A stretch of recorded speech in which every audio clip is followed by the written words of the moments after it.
जी, आज का मौजू जो है दौर हाज़िर का सबसे अहम मौजू है। और अभी तक जो जहाँ तक मेरी रिसर्च है उसके मुताबिक इस मौजू पर अभी तक कोई भी आलम जो है, कोई भी मुफ्ती जो है गुफ्तगू नहीं कर सका। तो बहरहाल आज का ये मौजू जो है जिसमें हमें दीनी महाफ़िल जो हैं उनके अदब एहतराम का ख्याल रखना चाहिए। अब दीनी महफ़िलों के अदब एहतराम क्या है? आप देखें, एक बंदा शायरी जो है वो शायरी बोलने आता है, उसका हम इतना अदब और लिहाज रखते हैं कि उसके ऊपर कोई पैसे नहीं फेंकते।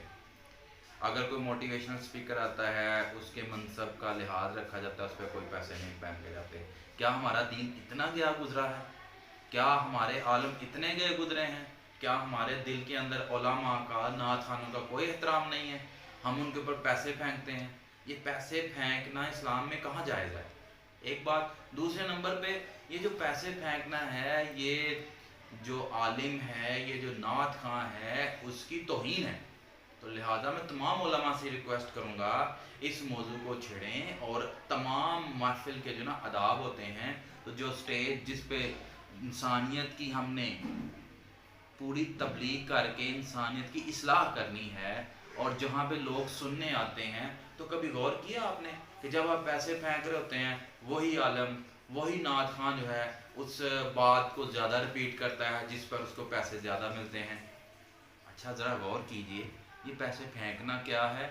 और जिस आलम पर पैसे फेंके जाते हैं, मैं किसी आलम का नाम नहीं लूँगा, मैं इन उलमा को ये कहूँगा कि आप ऐसे आलम हैं जिसके बारे में कुरान पाक में फरमाया गया है कि ये वो गधे हैं जिन्होंने अपने ऊपर किताबें ला दी हुई हैं। भाई, आपको शैतान एक वसवसे में डाल रहा है, और वसवसा ये है कि अगर आप दीन नहीं बेचेंगे तो आपका गुजारा नहीं होगा। तो मेरी जो अगली वीडियो आएगी उसमें मैं इस पर डिटेल बात करूँगा, आलिम में, इल्म में और जाहिल में फ़र्क क्या है। तो लिहाजा ये जो हमारी जो स्टेजेस हैं जिसके ऊपर तकद्दस का ख्याल रखना चाहिए, मनसब का ख्याल रखना चाहिए, इतने पाए क्या पिछले दिनों एक वीडियो बड़ी वायरल हुई, देखने को मिली। एक स्टेज के ऊपर जो एक आलम साहब हैं, और उनकी अपनी जो हाइट है, अपनी जो विड्थ है, उससे कहीं बड़ा हार जो है उसको उनको पहनाया जा रहा है। ये कहाँ है? क्या दिखा रहे हैं आप? लोग जो सुनने आते हैं वो अल्लाह और उसके हबीब की बातें सुनने आते हैं, उनकी कंसंट्रेशन टूट जाती है, उनकी तवज्जो टूट जाती है। कई लोग दिल में हसरत करते हैं, इतने पैसे हो गए मौलवी साहब को, इतने पैसे हो गए नाथ खान को।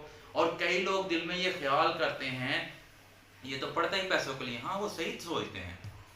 अरे भाई, ये जो इल्म है ये अल्लाह ने आपको दिया है, और साथ में कुरान पाक में वाज़ेह है, कई अम्बिया इकराम को कहा गया कि इनको कह दो कि मैं तबलीग का तुमसे कोई मुआवजा नहीं मांगता।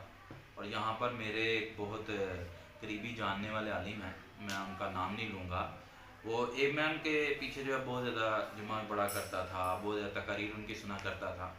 तो एक दफ़ा मैंने देखा वो मस्जिद में मुआवजा तय कर रहे हैं, मस्जिद में मुआवजा तय कर रहे हैं। कैसी हैरानकुन बात है कि जी उनके जो चाहने वाले हैं, उन्होंने कहा जी हमें आपका टाइम चाहिए, तकरीर करवानी है। उन्होंने कहा जी 60,000 रुपये लूँगा। तो उन्होंने कहा जी 60,000 तो नहीं दे सकते, तो हदिया 20,000 रुपये ले लें। कहते नहीं जी, फिर आप मेरा लाइव जो है प्रोग्राम, जो रिकॉर्डेड प्रोग्राम है यूट्यूब के ऊपर, वो चला लीजिएगा। भाई, ये आशिकाने रसूल है? आशिकाने रसूल का ये तरीकाकार होता है? क्या इस मौजू पे हमें गौर व फिक्र नहीं करना चाहिए? हाँ, अगर आपने किसी आलम की, किसी नात खान की खिदमत करनी है तो उसके अदब-ओ-आदाब हैं, उसके हाथ पे रख दें। जब उसका बयान मुकम्मल हो जाए तो तोहफे के तौर पर उनको जो है वो हदिया दिया जा सकता है। ये आदाब महफिल है। अब देखें, कई लोग वहाँ पे गरीब गुरबा भी आए होते हैं, वो भी सोचते हैं कि शायद पैसे फेंकने से ज़्यादा सवाब मिलता है। तो आप दीन को किस तरफ लेके जा रहे हैं? मैं इसी नुक्ते पे, इसी लम्हा फ़िक्रिया पे इस बात को ख़त्म करूँगा।